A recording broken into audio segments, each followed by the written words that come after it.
Eto, magandang gabi pong muli, mga kaibigan. Talagang gabi na, hating gabi na, 10 o'clock na eh. Although sa akin, maaga pa yan, pero para sa inyo siguro sleeping time na. Pero gusto ko po kasi itong pag-usapan, itong mainit na issue sa ngayon lang, yung tungkol sa minadaling budget hearing ng para sa Office of the Vice President, na ako po mismo nagulat at hindi ko talaga siya nagustuhan. Ganito na po ba talaga ang kalakaran ngayon sa ating gobyerno? Alam nyo, fans ako, supporter ako ng Marcos family. From Apulacay, Madam Imelda, to Bongbong Marcos, even up to the next generation, Sandro Marcos. And to be clear also, I am not a fan. I'm not a big fan of the Makabayan Bloc, even Franz Castro. But this time, iset aside po natin yung pagiging Makabayan Bloc. Kalimutan natin na yan ay Makabayan Bloc, yan ay si Franz Castro. Ang very disappointing po sa nangyari ay yung hindi po binigyan ng pagkakataong magsalita itong opposition group. Na para bang, hindi na tayo demokrasya? Ang sabi nung isang DDS vlogger, tanda daw po yan ng demokrasya. Dahil ang namayani ay yung majority. Dahil ang bumoto nga majority doon sa motion ni Sandro Marcos. Pero, kung panonoorin nyo po ang video ng hearing, talaga pong nakakawalang respeto, nakakawalang gana, nakakagalit. Ako man po ang ilagay. Sabi ko kanina, kalimutan natin na yung opposition ay yung magtatanong sana ay hindi yung opposition na Makabayan Bloc, hindi yung mga makakaliwa. Forget it. Sabihin na natin na ito ay boses ng mamamayan. Because they are also mamamayan. Opposition group. Dahil kahit na yung mga mamamayan po, even me, nagtatanong din po ako tungkol dyan sa very controversial na 125 million confidential fund. Ngayon, this is the time para malinawan ang mga bagay-bagay. At yung sila Franz Castro, the group of Franz Castro, ay nakahanda sa kanilang mga katanungan. Ngayon, ang nangyari, ang pag-uusapan doon ay yung proposed budget, yung nire-request na budget ng OVP for next year. At kasunod sana dapat doon, yung pagtatanong nila Castro, tungkol nga doon sa controversial confidential fund. Pero, sa pagkakaalam po natin usually, kapag budget ang pinag-uusapan, normally, kapag budget ang pinag-usapan, especially amounting to billions of pesos, minsan po nag-overtime po yung mga congressmen and senators. Pamorningan sila minsan inaabot pa ng ilang araw. Pero bakit? Why? Now, this time, 20 minutes only. Sabi nga nung sa report sa mainstream, 15 minutes daw. O sabi na, 15 minutes, 20 minutes, even 30 minutes. That's bullshit. Di ba? Nag-present lang ng slide yung OVP, na ito ang mga pagkakagastusan namin, and then shoot! Approve agad. And then, after the approval, mag-move ka agad si Sandro Marcos na motion to terminate the hearing. Anong kabulastugan yan? Anong katarantaduhan yan, Sandro Marcos and the rest of your team? Imagine, while you were speaking of the motion to terminate, naririnig po sa microphone na si Franz Castro ay nagpapahayag ng objection. Di po ba usually, sa mga ganitong pag-uusap, kapag may objection, pinapakinggan? This time, hindi nyo po pinakinggan. Hindi ninyo pinakinggan yung objection ng tao. May objection siya eh. Bakit hindi nyo dininig? Ano ba naman yung pagbigyan nyo siya ng 5 minutes, 10 minutes talk? Na kung sa ibang pagkakataon nga eh, inaabot ng magdamagan ang deliberation sa budget. And this was important dahil boses po ito ng taong bayan. Hindi ninyo pinagbigyan, hindi ninyo dininig yung kanyang katwiran. And most especially, worse, hindi ninyo sila hinayaan na tanungin si Sara tungkol doon sa gusto nilang malamang kasagutan sa mga katanungan tungkol sa 125 million confidential fund. Hindi na pag-usapan eh. Hindi ninyo pinagbigyan. Tapos, pinagtatawanan pa sila nung isang DDS vlogger na hindi daw nakaporma. Kesyo ang yayabang daw sa harap ng media, ang yayabang daw, kesyo may mga impeachment pang nalalaman. Sorry. Pag ako tumataas ang boses eh, na ano yung lalamunan ko. Sino kaya yung matapang na nagtapang-tapangan na bahagang buntot this time? Hindi po yung Makabayan Black. They were ready, but hindi ninyo pinagbigyan. Sana ang ginawa ni Sara Duterte, kung wala siyang itinatago, siya sana yung nagsaway sa mga congressmen kay Sandro Marcos and the rest of the pack. Sana sinabi niya, wait. I am going to answer their question. I am ready. Diba? But, ang nangyari,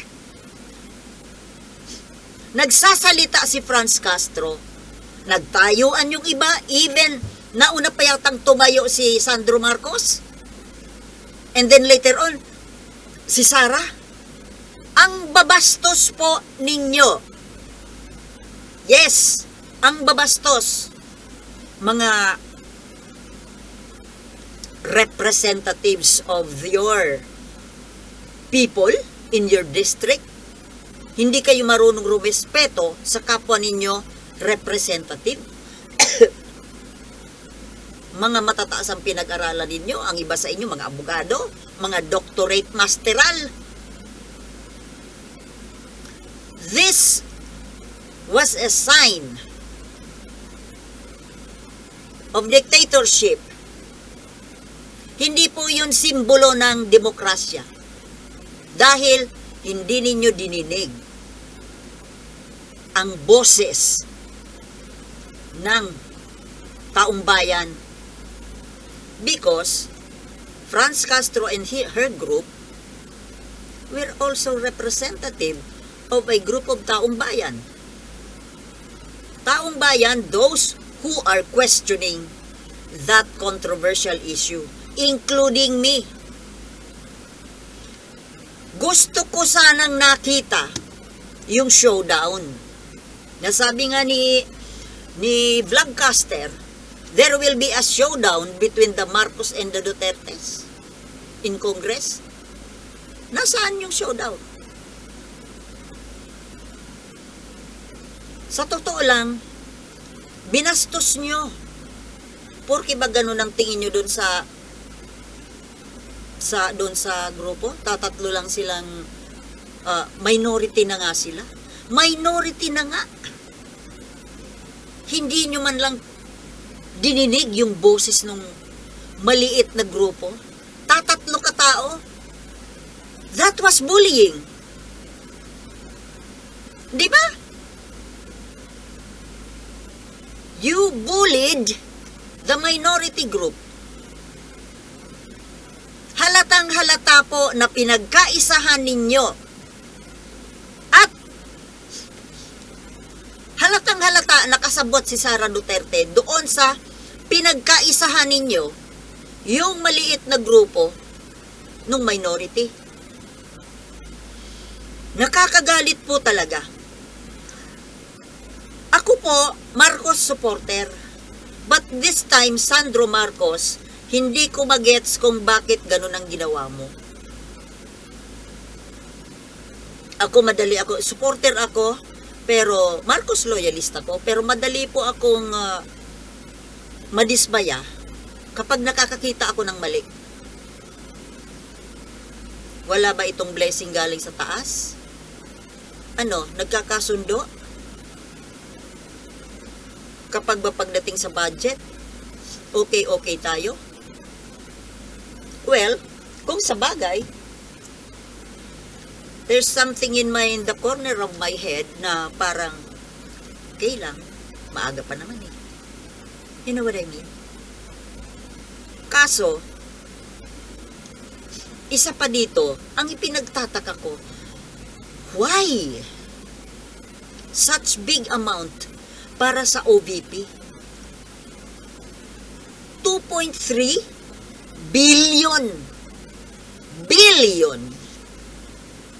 Para saan yan? Hindi pa kasama doon sa 2.3 billion, budget lang yun para sa opisina, yung accounted na budget. Does it exclude the confidential and intel funds, which is 500? $500 million. Ano ang paggagawin sa ganyang kalaking pera? Puro na nga utang ang bansa natin. Akala ko ba, pag may mga gagawin, walang budget para dyan, walang budget para dyan. Pero pagdating dito sa ang laki-laki ng mga budget, akala ko ba austerity? Kailangang magtipid. Mahirap ang bansa, pero ang OVP, 2.3 billion, 1-year budget. Hindi ko lang talaga maubos maisip kung saan gagastusin. Ano kasi what is the purpose of satellite offices? My goodness. Ngayon lang nangyari yan. In the previous administrations, walang ganyan eh. Kaya lumalaki ang budget. Dahil dyan sa mga satellite offices na yan. Para sa ano yan? Campaigning? Early campaigning? Na-high blood tuloy sa inyo si Vlogcaster? Sino naman hindi ma-high blood dyan? Nakakagulat na budget, 2.3. Plus confidential fund.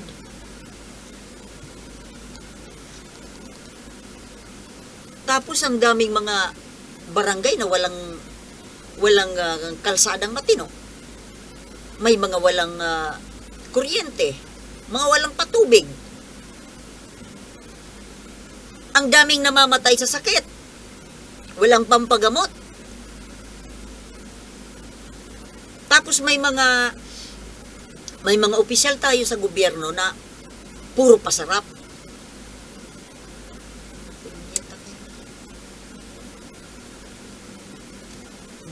tinapos sa loob ng 15 minutes, ayaw mapag-usapan yung mga dapat sana'y pinag-usapan.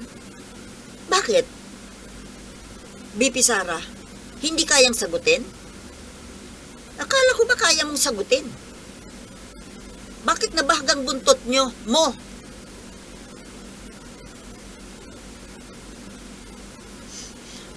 Masyado ninyong binibaby, pinapamper si Sara Duterte. Bakit? Ano meron?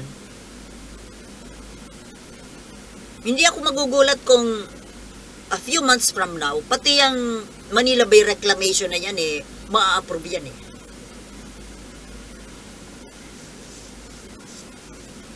Pag yung Manila Bay reclamation na yan inapprove, ay ayoko na.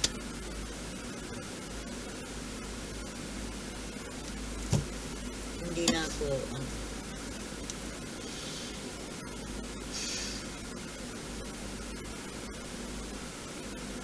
mga kababayan, napaghahalata na pinag-usapan nyo yan bago pa man nag-hearing. Kayo, yung mga nandoon, sinadya ninyo yun.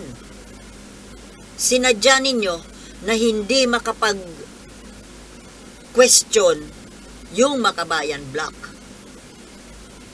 At si Sara, ngiti-ngiti siya, very assured na hindi siya magi-grill in public.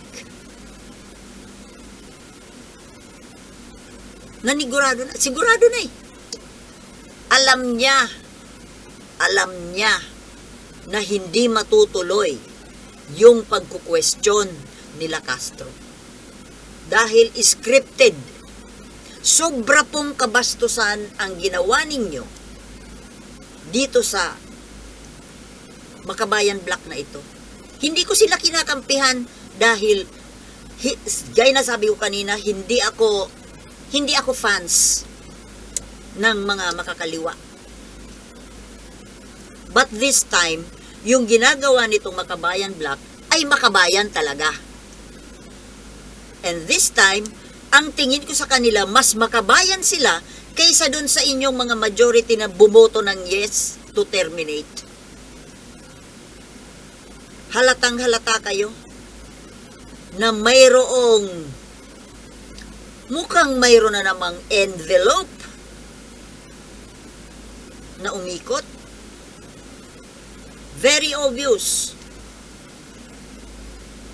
Anong klaseng mga congressmen meron tayo? Anong klaseng gobyerno ito? Diktador.